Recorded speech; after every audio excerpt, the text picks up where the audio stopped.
नमस्कार। चलिए आज टाइम में पीछे चलते हैं, एक ऐसी लड़ाई की कहानी में जो सिर्फ जमीन के लिए नहीं बल्कि एक पूरी सभ्यता के भविष्य के लिए लड़ी गई। आज हम बात करेंगे 8वीं सदी के सिंध की, जहां इतिहास का एक ऐसा पन्ना लिखा गया जिसने आने वाली सदियों का रुख तय कर दिया। तो सबसे बड़ा सवाल यही है कि आखिर 8वीं सदी में सिंध पर हमला हुआ ही क्यों? ऐसी क्या वजह थी कि दूर देश से एक ताकत ने सिंध पर अपनी नजरें गड़ा दी? क्या ये सिर्फ दौलत का लालच था या इसके पीछे कोई और बड़ी वजह छिपी थी? चलिए मिलकर इस पहेली को सुलझाते हैं। ठीक है, तो इस पूरी कहानी को समझने के लिए हम इसे 5 हिस्सों में देखेंगे।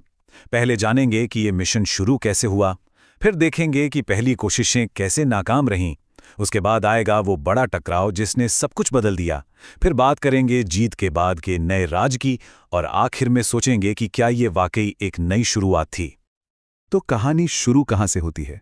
आखिर इस बड़े हमले का ऑर्डर आया कहां से? वो कौन सा शाही फरमान था जिसने इतिहास की धारा ही मोड़ दी? चलिए जानते हैं।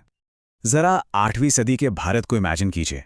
आज की तरह एक देश नहीं बल्कि कई छोटे छोटे राज्यों में बटी हुई जमीन, जैसे राष्ट्रकूट थे और भी कई थे।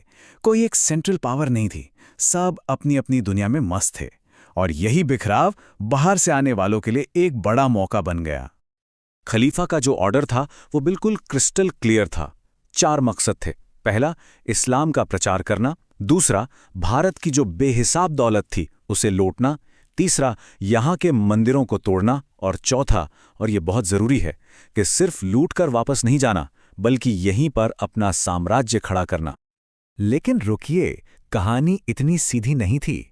सिंध को जीतना कोई बच्चों का खेल नहीं था।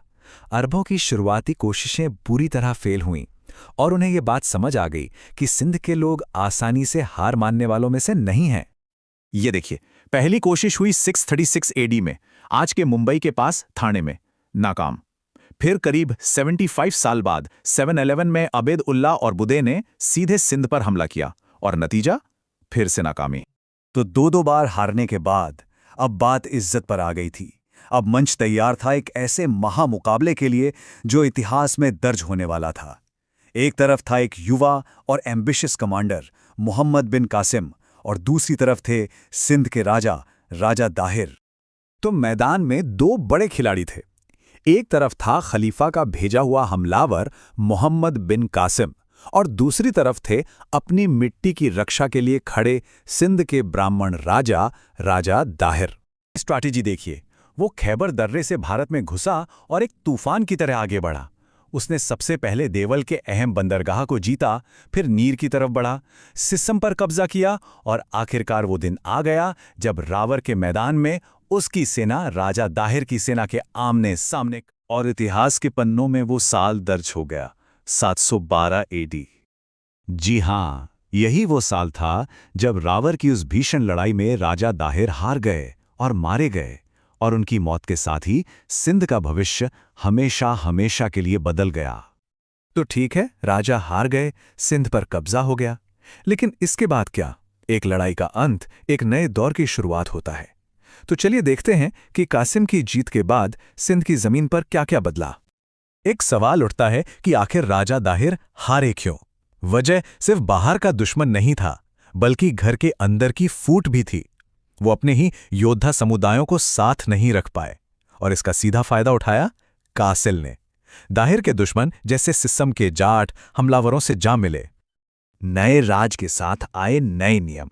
कासिम ने एक नया टैक्स लगाया जिसका नाम था जजिया। ये एक ऐसा टैक्स था जो सिर्फ गैर मुस्लिम आबादी को देना पड़ता था। हाँ, लेकिन एक दिलचस्प बात यह थी कि ये टैक्स सब पर लागू नहीं होता था। ब्राह्मणों, विकलांगों और बुजुर्गों को इससे छूट दी गई थी। लेकिन टैक्स से अलग, अगर हम उस दौर के रिकॉर्ड्स देखें तो पता चलता है कि ये नया शासन बहुत क्रूर था। बड़े पैमाने पर कत्लेआम हुए और जमकर लूटपाट की गई, जिसने आम लोगों की जिंदगी को पूरी तरह से बदल कर रख दिया। तो अब आते हैं कहानी के आखिरी हिस्से पर। कासिम तो चला गया, लेकिन उसके बाद सिंध का क्या हुआ और इस एक जीत का लॉन्ग टर्म इम्पैक्ट क्या था? ऐसा नहीं था कि कासिम की मौत, उसकी जगह दूसरे कमांडरों ने ले ली, जैसे हबीब और याज, और उन्होंने सिंध पर अपनी पकड़ बनाए रखी। असल में सिंध की ये जीत सिर्फ एक लड़ाई की कहानी नहीं है, ये एक तरह से गेटवे था। इसने आने वाली सदियों के लिए भारतीय उपमहाद्वीप में इस्लामी शासन के विस्तार का रास्ता खोल दिया। तो आखिर में सवाल यही है, 712 की वो जीत, क्या वो सिर्फ राजा दाहिर के राज का अंत थी, या फिर भारतीय उपमहाद्वीप के लिए एक बिल्कुल नए और अप्रत्याशित भविष्य की एक नई शुरुआत? इसका जवाब शायद आज भी इतिहास में कहीं छिपा है।